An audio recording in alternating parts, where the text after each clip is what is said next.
Hey, good afternoon, everybody. Greg Buckley here.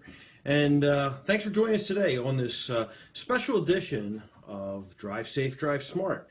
And as you can see, I'm really not in a shop uniform by no means. Today is a kind of like an off-site kind of Friday. But nonetheless, it's a special edition here on Drive Safe, Drive Smart. Our discussion topics today, the value of AAA and the AAA program. Whether you're a motorist or whether you are a repair center, what values does it bring? And overall, what does a club type program in any sense bring to you, the motorist, or as you know, in the profession, the independent repair center?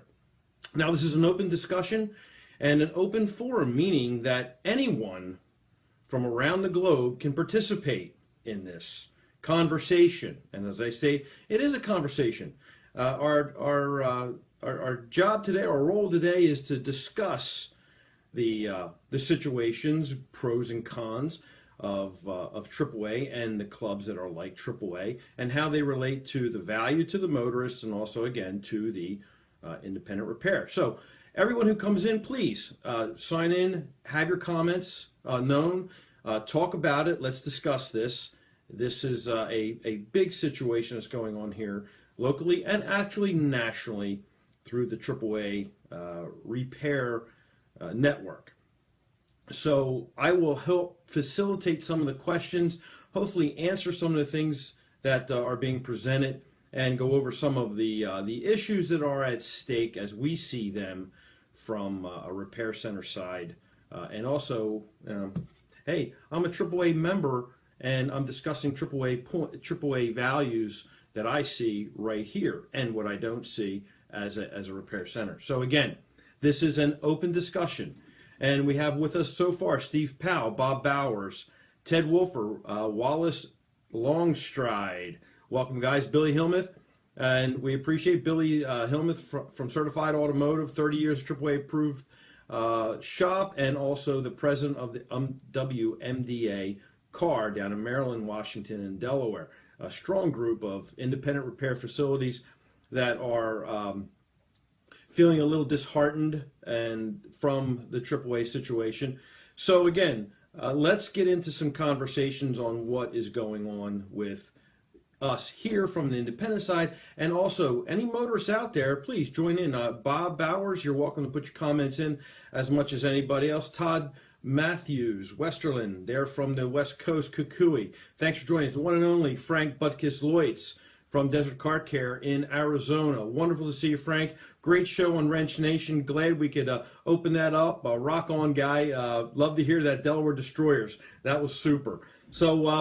So the first thing is the value of what AAA brings. Let's discuss from the motorist side. Now, before I start, again, this is an open conversation and an open forum, open to the public here through social media. There are no restrictions on this post, and there will be no trash talking. Let's keep it respectful, but let's make points known. We have 30 minutes per session. This might be part one of part two, part three. We don't know. It's an open discussion, as I said before. So the merits of AAA and what the value of the program actually has been for the motorists. And all of us at some point, mostly whether we have been a user of AAA products and services or we've been on the side of the repair center as we are now. But nonetheless, technical difficulties, there you go. Watch what happens when you're using your iPad. So there we go. So what we're saying is, listen, we've all used AAA in some degree. So what we have here, Jeff Riley, great job. Thanks, Jeff. I appreciate it. Frank, no problem.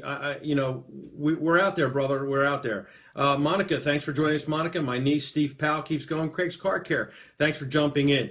As I was saying, from a user standpoint, AAA has provided some values to us and our motoring public for quite some time. Jimmy Lee, there you go. As a AAA Motors for years, has a history of being known as the company to call when you break down on a freeway. They can give you a tow. My grandfather uses them all the time, and so do I. True. And Jimmy, yes, they become a value. And like I said, we have used them occasionally or most of the time when we're on the road. So they have a high regard in most in most situations, okay? And they probably still do. The AAA logo, a well-known situation, all right? So again, motorists like Jimmy Lee, you're using Billy Hillman. I believe that the contract is not fair for people should look out the contract. Billy, you're right. From the independent repair side, as myself can attest to, and also others on this stream now and in the future for future comments, can attest that that brand that we have with AAA is slowly but surely kind of diminishing in the terms of what it's representing to not only the shops but also the motorists themselves. So there are some things that have occurred over the decades that AAA has gone from a well-known, very friendly, consumer-friendly, one that as a repair center, you didn't really hesitate to want to be part of that network. As they have grown and have tried to build their business model in other directions, there starts to become conflicts, and specifically conflicts of interest. And their interests are right now to the point where they really are a 180 away from what their network of service providers are. And on top of that, as they begin to branch out and put themselves into a full automotive retail position for goods and services, they create not only a competitor to us on the independent side, but they begin to do things that really are going against what we would think are, not good business practices. And this is an opinion of not only, us here locally, but also nationally from club to club. So again, motorists that we see here, and you can read the comments on the side, everybody. I don't need to repeat them to you. This conversation is ongoing, and it's going to incorporate, hopefully, a well-balanced situation between customers of AAA and customers of all of our facilities that you see from the motoring public, let's say that, to what we have here from the professional independent repair side. There is no reason to not hold back your comments, and this is like open radio, so it's very, very it's a great forum that we're opening up here. And again, we have approximately about 23 minutes remaining on this first session. And again, it's a conversation. We have some great companies on the side here, all throughout the country, from coast to coast, that are expressing their opinions about the AAA scenario. And currently, as we go from the motorist side again into the independent side, into the repair side, what we're faced with, and it's an unfortunate situation. We have a competitor that's building bricks and mortars, and we can go and say, well, okay, that's like someone else opening up another franchise or another location that's going to compete with us. The problem comes into, and this is more for what we want to explain to our customers, to the motoring public, that the way that AAA is actually going about all of this, and while still trying to maintain an alternative repair network, which is the repair shops that you see up and down here on the screen, from Buckley's to Kirkwood Auto to Pondy's Auto Care, and all around here in the Wilmington area, Mike DeFino, Fox Run, and everything. And you have a difference of how they're going about in getting information about you from us. And we've addressed this before in another series of videos that we ran. And now it's gotten to the point where, well, we thought we could have an amicable solution to all this, but it doesn't really appear that we're going to be able to do that. And therefore, there's going to be some issues with actually re-upping and redoing our agreements with AAA. And lately, collectively, we as an independent repair group, we have to be able to remain and have our integrity. And our integrity is one where the relationship is between us repairs and you, the motorists. As I've said before, that trust, that bond, is what we are about. And we feel, though, that right currently there's some objections to the way that AAA wants to approach that relationship. Frank Butkus, True Car and AutoNation as an example of data mining infringements. That's absolutely true.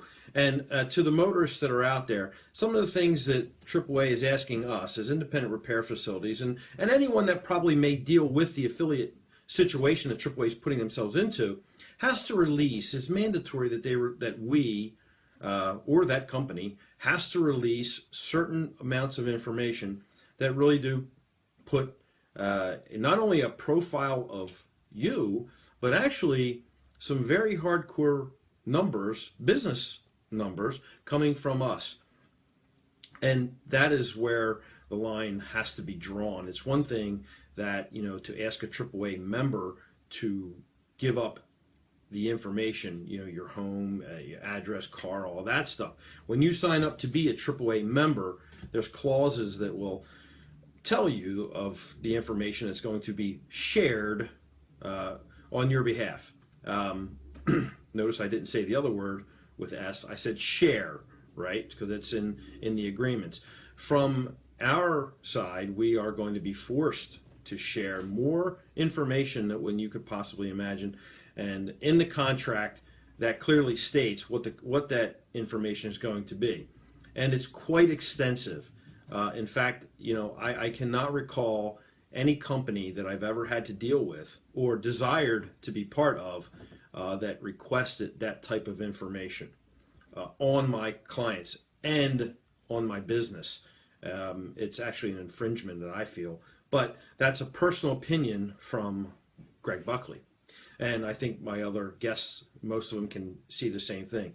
Sarah Savio, welcome from Texas there, Sarah. Thanks for coming out. And this is, we will not give out our information. No really, I guess, caring or trusting shop, I said, would probably be interested in doing that.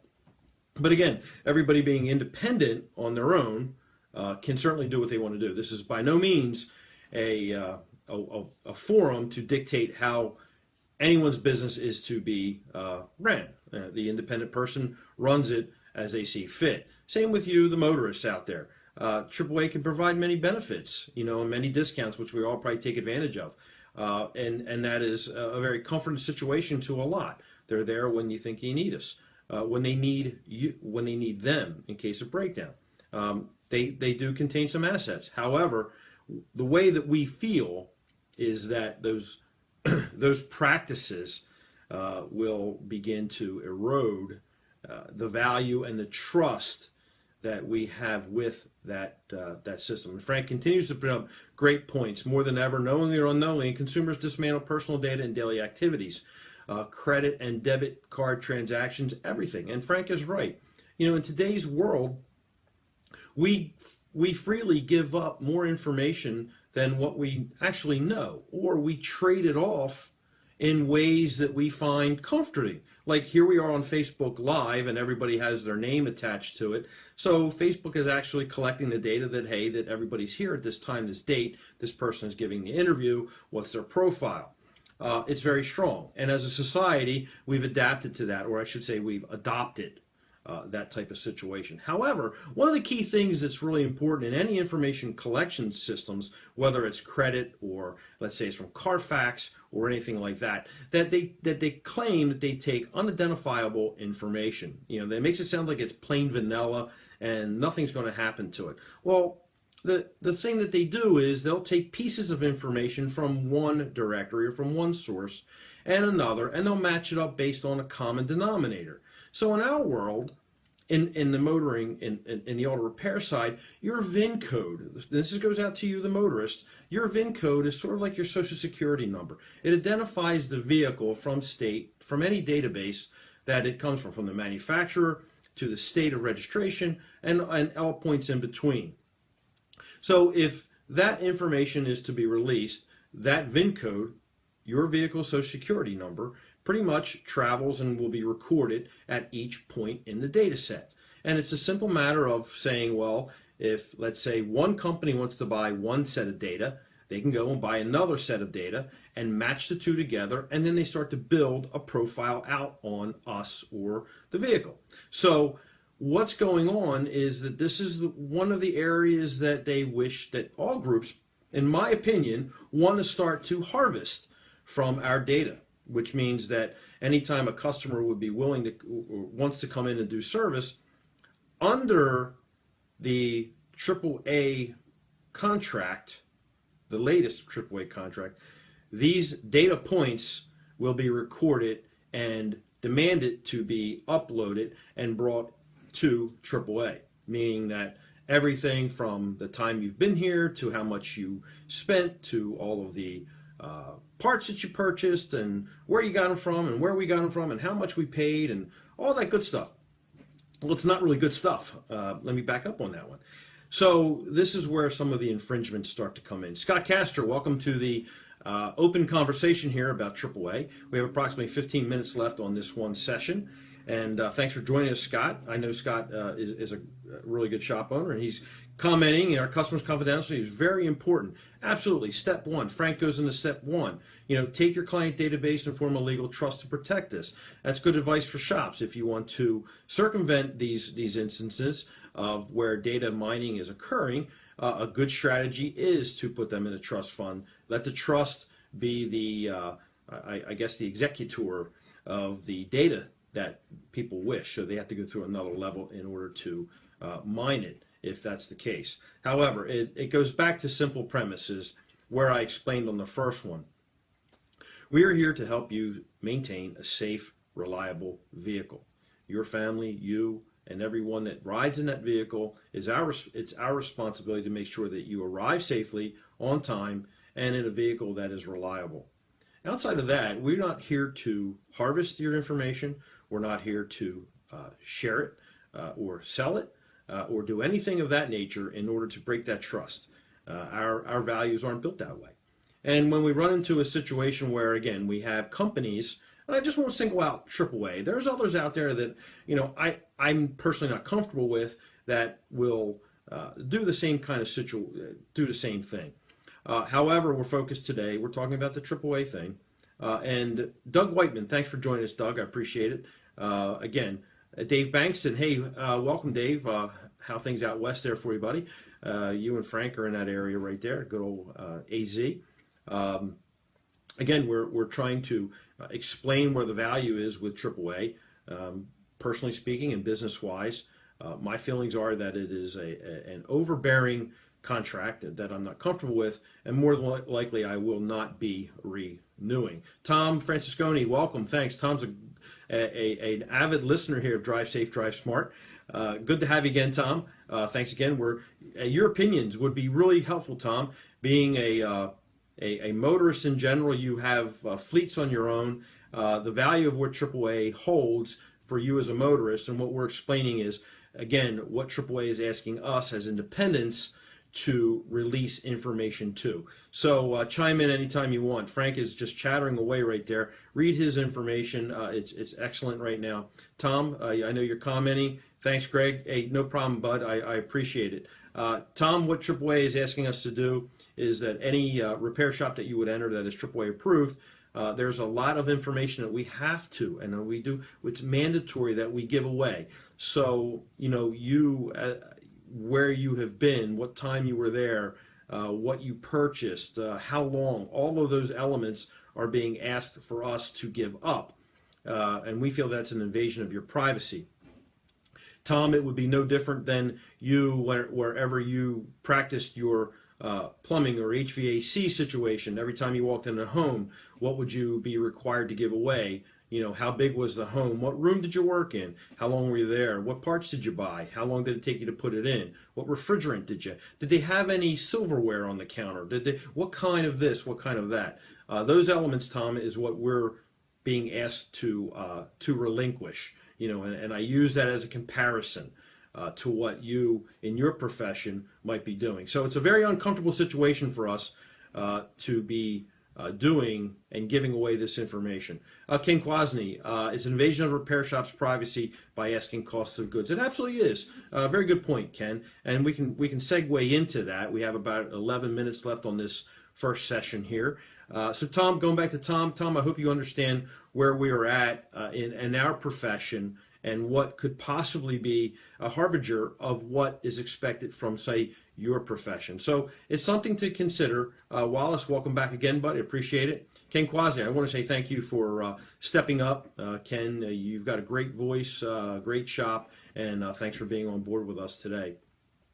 Again, getting into the debate between what the value of AAA holds for motorists and what it is holding or may not be holding for our shops. So, Tom, from a personal standpoint, I'm not comfortable. From a business standpoint, I sort of understand it. I'm sure it helps them better market to the public, but I wouldn't be comfortable with it. Tom, you're absolutely right. You see both sides as we do. Now, here's the thing, Tom. Now, being in a local market, Tommy and I both know some larger HVAC home repair centers, or not centers, excuse me, contractors and companies that could compete with Tom in his business. So, Tommy, how would you feel if you had to give up all of your marketing information to that home company and with the big orange vans, and do you think that they would not market back to the people that you serve? That's what we're being asked to do. And I think that you understand that that would be a no-no.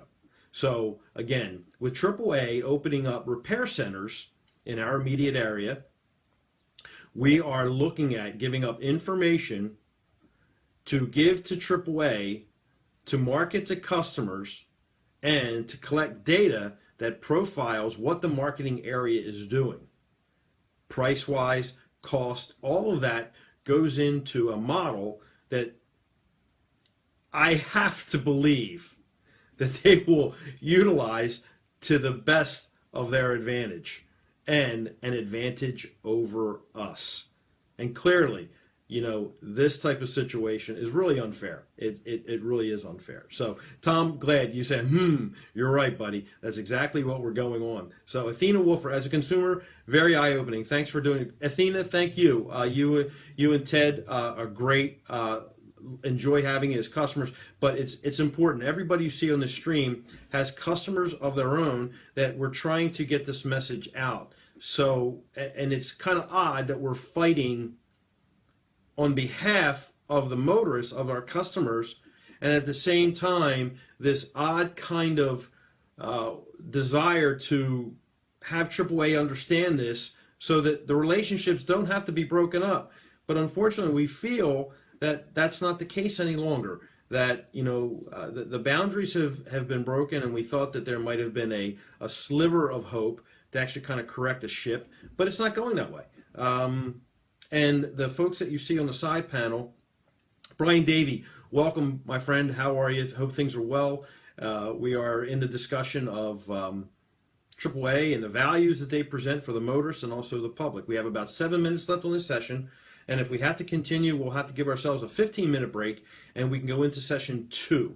That could come next if the conversation wants to continue.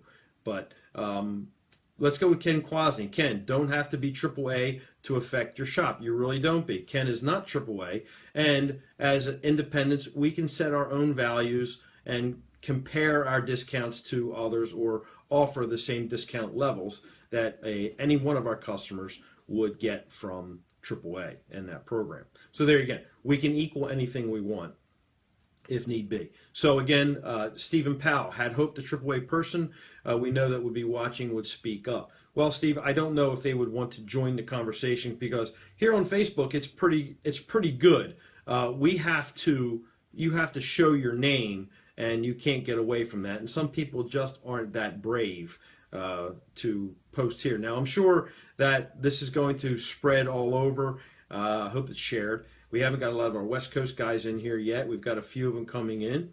Scott Castro, you just nailed it, Greg. Thanks. Well, appreciate it, buddy. No problem here. Glad to be part of it. And again, we have a few, for myself, I have a few local friends and customers here that are on the stream. I'm really happy for that. I can't say enough about being able to share this knowledge and get it out there to to our local customer base. And that's why, the Facebook Live situation is absolutely a knockout and a great way to do this. Jerry, welcome, buddy. Sorry I'm late. Quick recap. Okay, Jerry, what we've done, we've spent the first 16 or 26 minutes, or excuse me, 24/6. I can't even think anymore. Anyway, Jerry, we've had the first session on this concerning the merits of AAA program for the motorist versus the independent repair side. And for the independent repair side, we're finding it very, very difficult to continue with AAA based upon their new contract and the language within. We are being asked, actually demanded, to upload on a daily basis all consumer information, not just the AAA member, but this encapsulates everybody's information that comes through our shop doors. So it's a lot of information that we are not really comfortable with. In fact, we don't want to do this. Plain and simple. We think it's a violation of trust and the relationship that we've built over the decades, our good name going down the drain when we're being told to upload it and get rid of it or share it with AAA and all of their third parties, which is a shame. So, Jerry, I'm glad you understand. We've been a AAA shop since '85. I told them I will not do it. Thank you, Jerry. That's great support, and I'm really glad to hear it. Folks, we got about 4 minutes left, according to Facebook here. We'll go to part 2 after a 15-minute break. That'll give us time to everybody get maybe something, a quick snack. But this is a great forum. Really, thanks for coming in. Jerry, Frank is continuing to say, stay strong. Great commentary. Great. We've got 34 viewers. We are really hitting it hard here. Great. Jeff Brown, thanks for joining, Jeff. I appreciate it. Sarah Savio, our AAA rep, will never chime in as I have proven his blatant lies. And let's be fair about this. Sarah, you kind of put a point on it, but I tell you what we've kind of learned out here on the East. It's an unfortunate situation, but we're not really sure if the reps have been given all of the information that they should have been given. So that might, the people that work at AAA, and here in Wilmington, we have the headquarters no more than 2.5, 3 miles from the shop, from my shop, right there at the riverfront in Wilmington. And there are some hardworking people, and I even give credit to our reps because they're out on the street trying to move. They're doing their job just like everybody else. And at some point, there may be compromises in what they have to do to keep their jobs. And that's not fair to pinpoint them, and I think maybe we want to hold them in a little bit different light. And that doesn't go for everybody. I'm not giving everybody a free ride or a blanket. But what I'm saying is sometimes there are circumstances that go beyond the rep's controls. What I'm looking at here is, again, this is an open forum and opinion based on the contract that we all received from AAA. And specifically, we get into Appendix D, which is what the what it's really kind of all about, and hopefully we share it. Yeah, I'll kind of put it up to the camera real quick. I don't think it hurts. But anyway, that's Appendix D. All this that you see here, both consumers, non-AAA, whatever, that's all the information. That's the criteria for what we're going to, what we have to upload to AAA every time you come in the door. And again, it's the sad part. Thank you, Greg. Our customers need to be protected. They do. Billy, good point. As Frank's been alluding to, and Keith, just wondering what do when we really need an AAR shop, no other benefits really except name recognition. Keith, great point. There are much more, well, that's what, we don't know if there's much more, but there are quality alternatives to the AAA program that can extend the same types of value to the motorist if they desire. Again, we look at the motorist, our public. Okay, folks, we have 1 minute till we go, and then, like I said, I'll take a 5 or 10 minute break, and then we can upload to part 2. So let's say this is part 1. That's always good because we can continue now to infinity, right? So anyway, Frank, his absolute disregard. Carlos Infante, thanks for joining us, buddy. Again, like I said, we are running out of time on this first session. We're down to less than 30 seconds. I'll get back to Keith. Keith, yes, there are alternatives out there, and we don't really necessarily promote. However, if most motorists will look at their, can I ask you a question, Greg? Yes, what do you get from AAA other than them sending you clients that have car troubles? Well, Tommy, we don't get a heck of a lot more. I mean, it's really getting worse where we're a drop-off point. We're becoming a drop-off point for just services that we don't have. I have 10 seconds, guys. We'll see you on the flip side to continue this conversation in 15 minutes. So be back here in 15 minutes. Zero timeout. Thank you.